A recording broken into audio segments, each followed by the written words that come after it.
The Kuwaiti desert seems endless, silent, unbroken, until a distant roar tears across the dunes. An Iraqi T-72 tank crawls forward, its steel armor glinting under the relentless sun. Inside, the crew feels invincible, trusting decades of Soviet engineering, believing themselves untouchable. But above, a predator circles. The A-10 Thunderbolt dives, its massive presence almost surreal against the bright desert sky. In its belly, the 7-barrel GAU-8 Avenger awakens. 3,900 rounds per minute spin into motion, each projectile as large as a wine bottle, traveling over 3,000 feet per second. In a mere 2 seconds, 130 rounds are fired. The tank's top armor melts under the storm of metal. Within moments, the T-72 erupts, its turret launched 50 feet into the air. When the smoke clears, only twisted steel and smoldering rubble remain. And then comes the sound, the mechanical roar of the GAU-8. A noise so distinctive and terrifying that any enemy soldier recognizes it instantly. By the time you hear it, it's already too late. This cannon isn't designed to wound, it's designed to annihilate. Since its first live firing in 1974, the Avenger has turned over 900 tanks into molten scrap. It has shredded helicopters without anti-aircraft capability and reduced hardened bunkers, even those that survived carpet bombing, to piles of rubble. The story of the GAU-8 begins in the Cold War, a period defined by fear, strategy, and technological brinkmanship. In 1968, Europe was a powder keg. Warsaw Pact forces amassed the largest tank fleet in history, over 60,000 armored vehicles ready to strike at a moment's notice. The Pentagon faced an impossible question. How do you stop 30 armored divisions with limited air and ground resources? The answer lay in close air support, specialized aircraft that could dominate the battlefield from above. But to be effective, these planes needed more than armor-piercing bullets. They needed a weapon capable of total destruction. In 1970, the U.S. Air Force issued a specification that sounded almost impossible: a cannon capable of destroying any Soviet tank with a single burst. General Electric answered the call with a 7-barrel Gatling gun. Testing began in 1973, and the results were staggering. 48 tanks were torn apart in seconds. Armor that measured 200 millimeters gave way like paper. Entire lines of tanks could be destroyed with a single, devastating salvo. The cannon's power was so immense that no existing aircraft could carry it. The solution was radical: build a plane around the gun. The A-10 Thunderbolt II was born. Every inch of the fuselage was designed around the ammunition drum. Engines were mounted in the rear to avoid flameout from firing gases. Even the landing gear was offset to make room for the massive barrel. The GAU-8 itself is slightly off-center, so the firing barrel aligns perfectly with the aircraft's centerline, ensuring that the recoil doesn't throw off aim. Without the 4,000-pound cannon in the nose, the A-10 tips backward like an unbalanced scale. The Avenger first roared in combat over Kuwait on February 6, 1991. Captain Robert Swain, flying reconnaissance, spotted 2 Iraqi helicopters. The A-10 wasn't designed for air-to-air combat. It carried no missiles, but it had 3,900 rounds of 30-millimeter destruction. The first burst missed. The second clipped a tail rotor. The third, 120 depleted uranium rounds, struck dead center. The helicopter exploded mid-air. Swain later recalled it as if a bomb went off inside nothing left but fragments falling like metallic rain. During the Gulf War, A-10s destroyed more than 900 Iraqi armored vehicles. Captain John Marks set a record: 23 tanks destroyed in a single mission, 8 of them by the GAU-8 alone. This is more than a gun, it is a mechanical predator.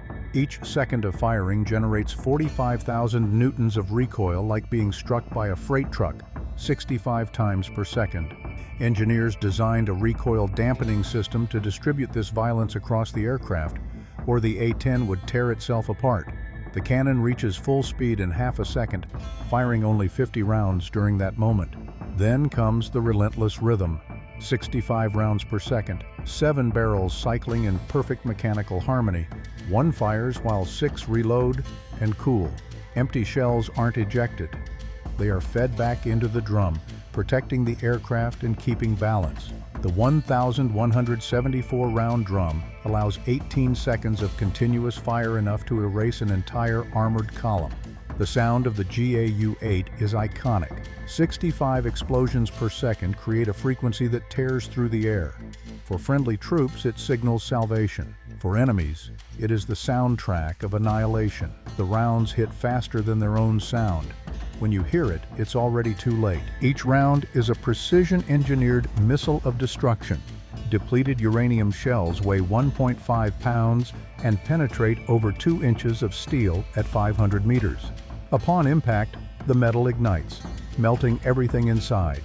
Fuel, ammunition, crew, all vaporized in seconds. High-explosive incendiary rounds do the same, shattering internal structures with shockwaves. Precision is surgical.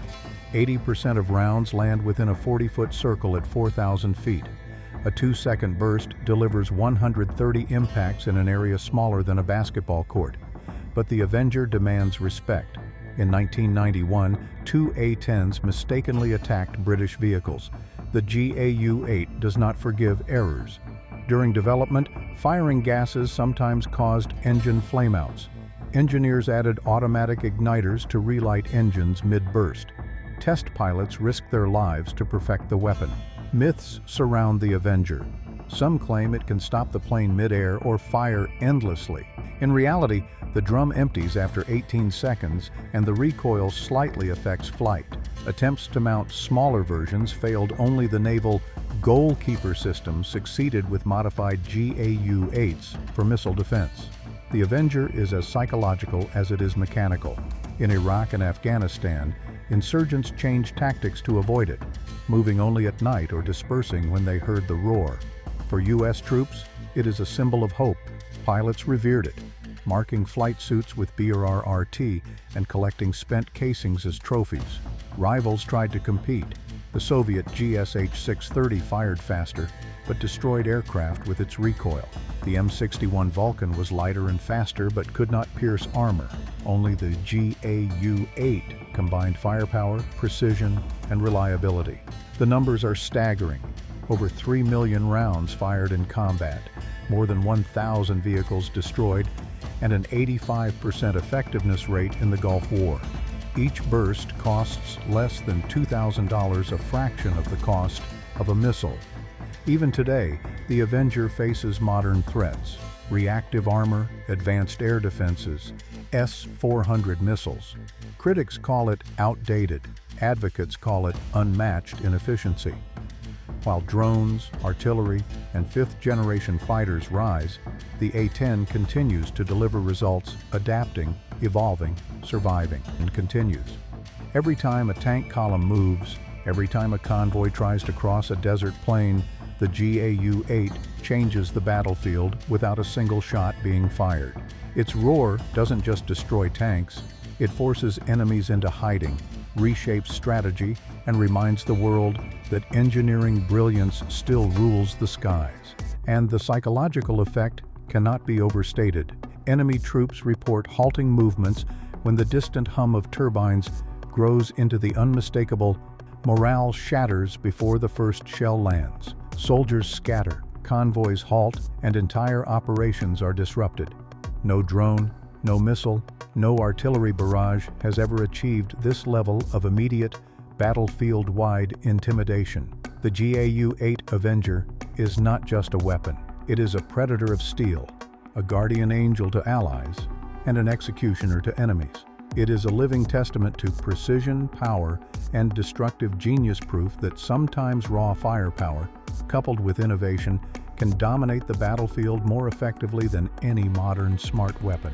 If you hear the roar overhead, pray you never see it up close. The Avenger is hunting, and when it strikes, it always comes home with steel in its jaws. The last sound you will hear will not be a bomb. It will not be a scream. It will be a metallic roar, the voice of the Avenger echoing across sand, smoke, and steel. Decades after its first flight, the GAU-8 continues to define aerial warfare. Even as the world moves toward drones, laser-guided munitions, and hypersonic missiles, the Avenger remains a reminder. Some machines are simply timeless, born not to adapt, but to dominate. And when the world needs a predator that never misses, one gun answers the call: the GAU-8 Avenger.